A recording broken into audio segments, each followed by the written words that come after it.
السلام علیکم دوستوں، آج ہم بات کریں گے ایک ایسی رات جو ہزار مہینوں سے بہتر ہے۔ یہ شب قدر ہے، رحمتوں کی رات، مغفرت کی رات، ایک ایسی رات جس میں ہر دعا قبول ہوتی ہے، ہر گناہ معاف کیا جاتا ہے اور ہر بندے کو ایک نئی زندگی ملتی ہے۔ ایک ایسی رات جسے اللہ نے ہزار مہینوں سے بہتر بنایا ہے۔ وہ رات جس میں قرآن نازل ہوا، وہ رات جس میں اللہ اپنے بندوں کی تقدیر لکھتا ہے، وہ رات جس میں فرشتے اترتے ہیں۔ آج کی اس ویڈیو میں ہم شب قدر کی پوری حقیقت، اس کی پہچان، عبادتیں اور اس سے جڑی تمام باتیں جانیں گے۔ اس ویڈیو کو آخر تک ضرور دیکھیں تاکہ آپ اس رات کا پورا فائدہ اٹھا سکیں اور اللہ تبارک و تعالیٰ کی زیادہ سے زیادہ عبادت کر سکیں۔ آئیے اس مبارک رات کی فضیلت کو سمجھتے ہیں۔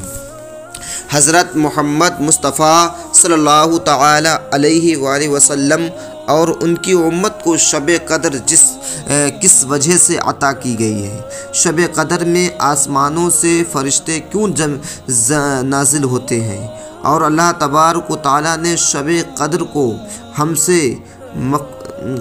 سے کیوں رکھا ہے؟ اسلام میں شب قدر کی کیا اہمیت ہے اور شب قدر رمضان کی کس تاریخ کو آتی ہے اور ہمیں ایک مسلمان ہونے کی حیثیت سے شب قدر کو کس طرح سے گزارنا چاہیے؟ دوستو، ان تمام سوالوں کے جواب آج ہم آپ کو قرآن اور حدیث کی روشنی میں دیں گے۔ آپ سے گزارش ہے کہ اگر آپ ویڈیو میں یہاں تک آ گئے ہیں تو اس ویڈیو کو لائک کر کے آخر تک ضرور دیکھیں تاکہ آپ شب قدر کیا ہے، شب قدر کی اہمیت کیا ہے، شب قدر کی حقیقت کیا ہے، یہ ساری معلومات آپ اس ویڈیو میں جان سکیں۔ شب قدر کی ایک بڑی فضیلت ہے، یہ ہے کہ جسے متعلق قرآن و حدیث میں پوری سورت نازل ہوئی ہے جس کا نام سورۃ القدر ہے۔ اللہ تبارک و تعالیٰ قرآن پاک میں یوں ارشاد فرماتا ہے، ترجمہ کنز ایمان، بے شک ہم نے اسے یعنی کہ قرآن کو شب قدر میں اتارا اور تم نے کیا جانا کہ شب قدر ہے، ہزار مہینوں سے بہتر ہے۔ اس میں فرشتے اور جبریل علیہ السلام اترتے ہیں۔ آپ اپنے رب کے حکم سے ہر کام کے لیے اور سلامتی ہے صبح چمکنے تک۔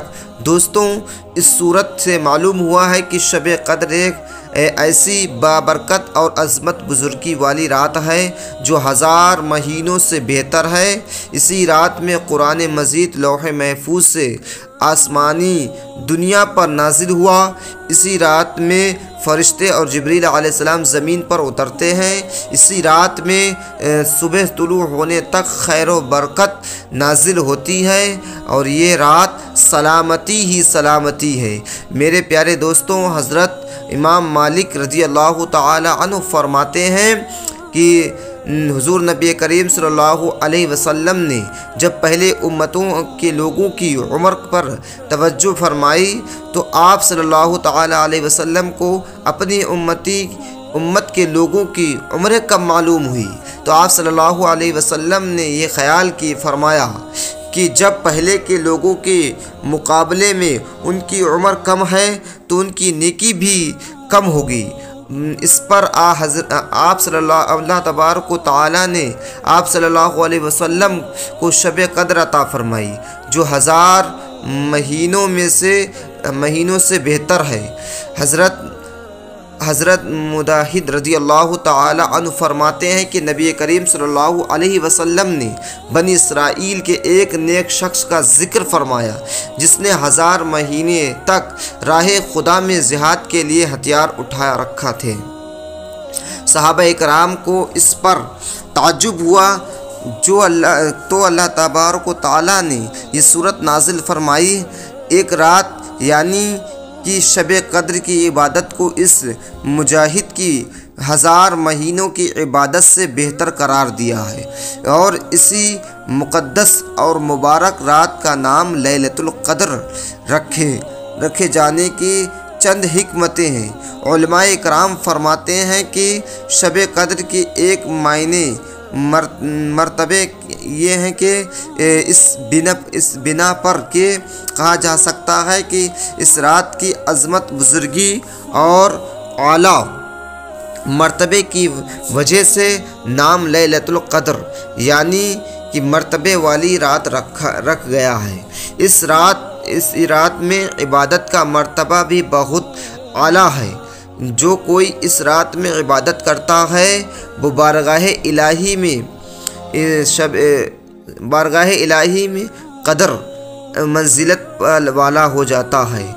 اس رات کی عبادت کا مرتبہ یہ ہے کہ وہ 1000 مہینوں سے بہتر ہے، اور قدر کے ایک معنی تقدیر کے بھی ہے، اور کیونکہ اس رات میں بندوں کی تقدیر کا وہ حصہ جو اس رمضان کے اگلے رمضان تک پیش آنے والا ہوتا ہے تو متعلقہ فرشتوں کو سونپ دیا جاتا ہے، اسی لیے بھی اس رات کو شب قدر کہتے ہیں۔ دوستوں، حضور صلی اللہ تعالی علیہ وسلم نے ارشاد فرمایا، جب شب قدر ہوتی ہے تو حضرت جبریل علیہ السلام فرشتوں کے جھرمٹ میں زمین پر اترتے ہیں اور اس شخص کے لیے دعائے رحمت کرتے ہیں جو کھڑا ہے یا بیٹھا ہو، اللہ تبارک و تعالیٰ کی عبادت کر رہا ہو۔ اور ایک روایت میں ہے کہ حضرت جبریل علیہ السلام اور فرشتے اس رات میں عبادت کرنے والوں سے مصافحہ کرتے ہیں اور ان کی دعا پر آمین کہتے ہیں، یہاں تک کہ صبح ہو جاتی ہے۔ علماء کرام فرماتے ہیں کہ شب قدر میں عبادت کرنے والوں کو حضرت جبریل علیہ السلام اور فرشتے سلام اور مصافحہ کرتے ہیں تو اس کی نشانی یہ ہوتی ہے کہ بدن کے رونگٹے کھڑے ہو جاتے ہیں، دل خوشیات الہی سے لرزنے لگتا ہے اور آنکھوں سے آنسو جاری ہو جاتے ہیں۔ دوستوں، شب قدر کی تعین میں اختلاف پایا جاتا ہے۔ بعض کہتے ہیں کہ شب قدر سال بھر میں کسی بھی وقت ممکن ہے، اور بعض کہتے ہیں شب قدر رمضان کے آخری عشرے کی راتوں یعنی کہ 21، 23، 25، 27 اور 29 کی راتوں میں ہوتی ہے۔ بہرحال دوستوں، کثیر علماء کے نزدیک 27ویں شب ہی شب قدر ہے۔ حضرت امام اعظم ابو حنیفہ رضی اللہ تعالی عنہ سے یہ مروی ہے کہ حضرت امیر معاویہ رضی اللہ تعالی عنہ سے روایت ہے کہ حضرت محمد مصطفیٰ صلی اللہ تعالی علیہ وسلم نے ارشاد فرمایا، شب قدر رمضان کی 27ویں شب ہے۔ حوالہ سنی ابو داؤد جلد نمبر 1 صفحہ نمبر 197، اور حضرت عثمان بن ابی العاص رضی اللہ تعالی عنہ ایک غلام بحری جہاز کا ملاح تھا، یعنی کہ وہ بحری جہاز چلاتا تھا۔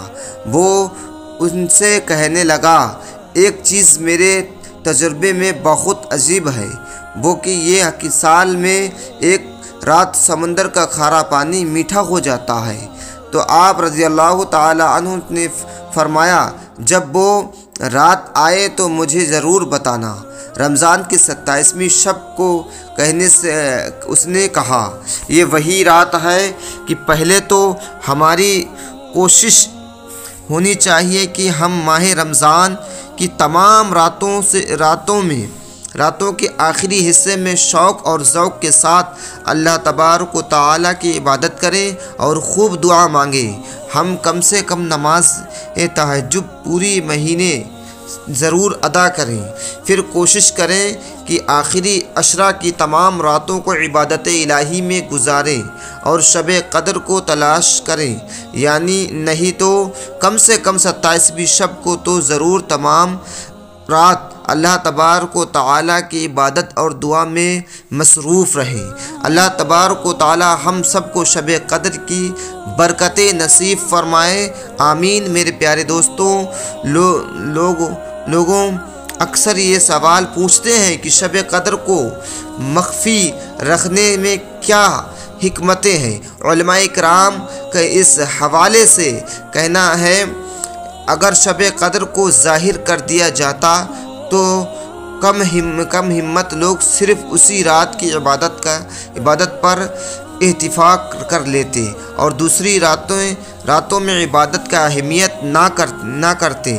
اب لوگ آخری عشرے کی 5 طاق راتوں میں عبادتوں کی سراعت حاصل کر سکتے ہیں۔ شب قدر ظاہر کر دینے کی صورت میں اگر کسی سے یہ سب چھوٹ جاتی ہے تو اسے بہت زیادہ رنج و غم ہوتا اور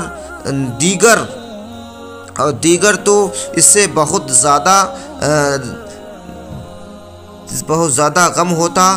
دیگر راتوں میں تو وہ دل جمائی کے ساتھ عبادت نہ کر پاتا۔ لہٰذا اب رمضان کی 5 راتوں میں سے 3 دن راتیں اکثر لوگوں کو نصیب ہو جاتی ہیں۔ شب قدر کا مخفی رکھنا اسی طرح سمجھ لیجئے جیسے کہ موت کا وقت نہ بتا پانا، کیونکہ موت کا وقت بتا دیا جاتا تو لوگ ساری عمر نفسانی خواہشات کی پیروی میں گناہ کرتے اور موت سے ٹھیک پہلے توبہ کر لیتے۔